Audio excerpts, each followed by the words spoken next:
I wish this book was written when my kids were teens. When my kids were teens, both my kids, I did try to delay the cell phone, social media, but wasn't totally successful. Although in this book, he goes into, 14 being the age, maybe they're okay with having, in my opinion, even that might not be good, but I digress. In this world, social media and is must have or almost an automatic.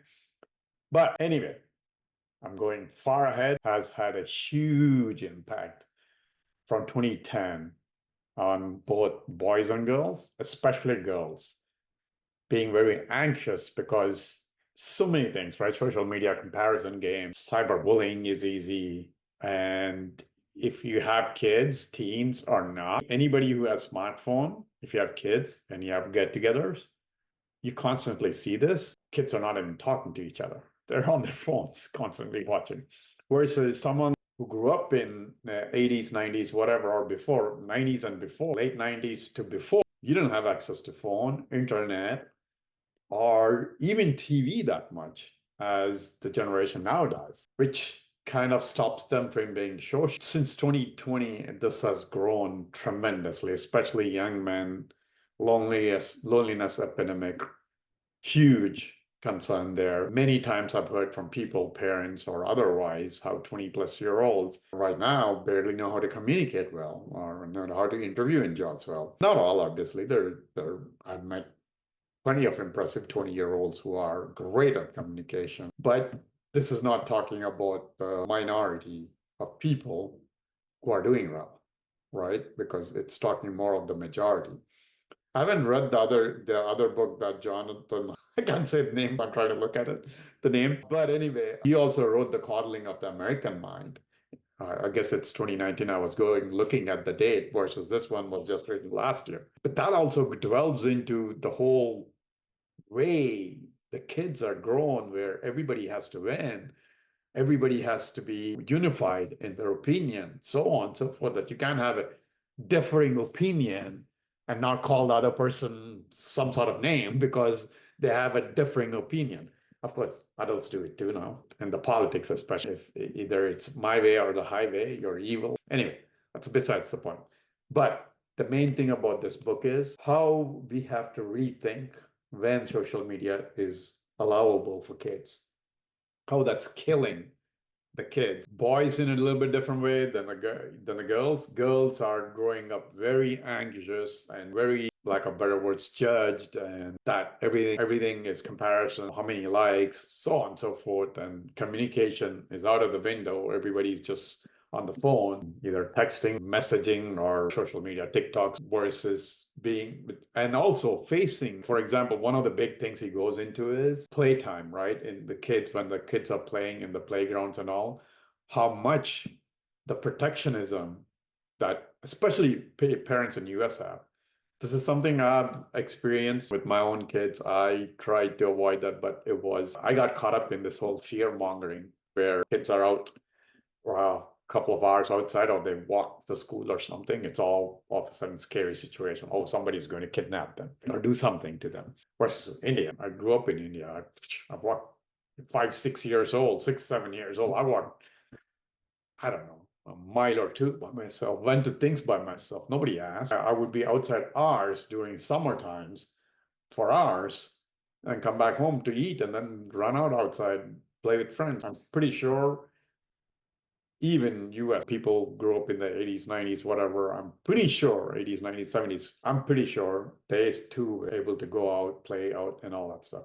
So one of the things that spoiled now is the risk factor, like learning how to deal with people, kids, and also how to deal with taking risks, playing, negotiating with other kids.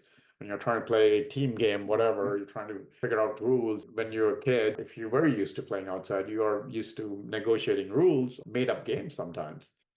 All that stuff comes in handy when you're older. And then injury factor, there's like how do you avoid injuries, how to avoid hurt, if you're hurt, how to deal with it. All that stuff comes in handy once you grow. Because what is many of us are dealing with the same situation we dealt as kids in a different way in the adulthood. same kind of gossip, all that stuff, right? There's going to be bullies. There's going to be people who want to be bossy, all that stuff when you were kids. But if you didn't learn all that stuff when you were a kid, what's going to happen? So that's what Jonathan kind of goes into. I think since 2020, especially with COVID, it has dramatically risen up. But I mean, he's doing more 10 plus year, 2010 went since the iPhone or 2007 iPhone and then 2010, the increase in the social media apps and all came that caused this whole anxious generation. I would say it's must read for anybody who has younger kids to teen kids. Maybe it's not too late. If you have even a little bit older teen kids, 14, 15, maybe you still can change the behavior and let them learn skills that's needed.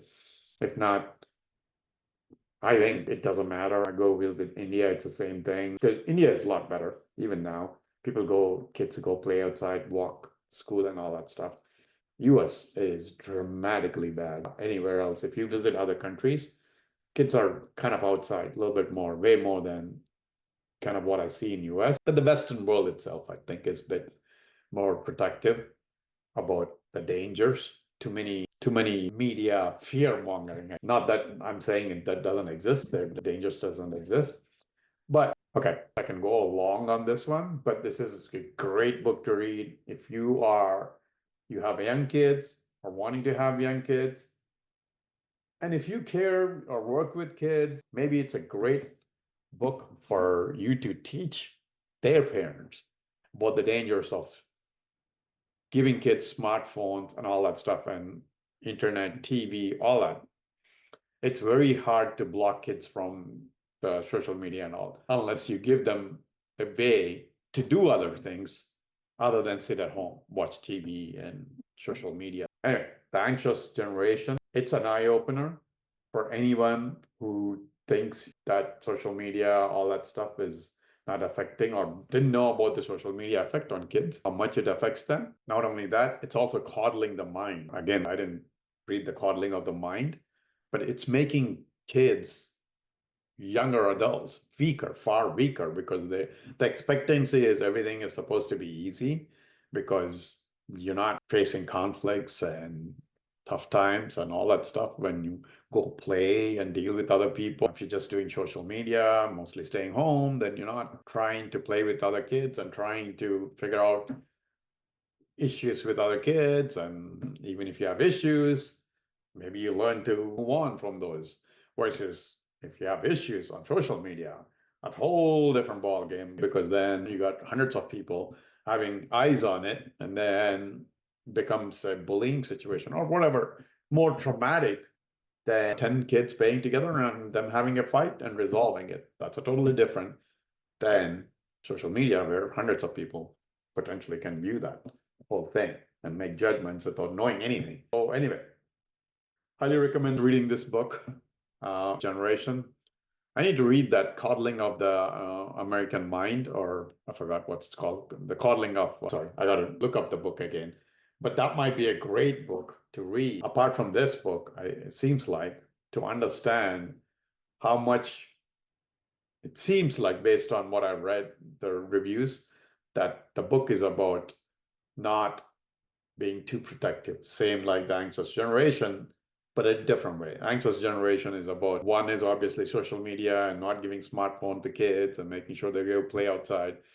Also giving kids freedom to roam outside, go play outside, go deal with other kids, including schools. Some schools evidently prohibit so many things that it's ridiculous that they think that's good for the kids, where essentially he proves that's completely bad to do that to the kids, because we are humans and we know how we learn is by interacting with other humans, not by virtual humans, actual real humans. Anyway, great book to read.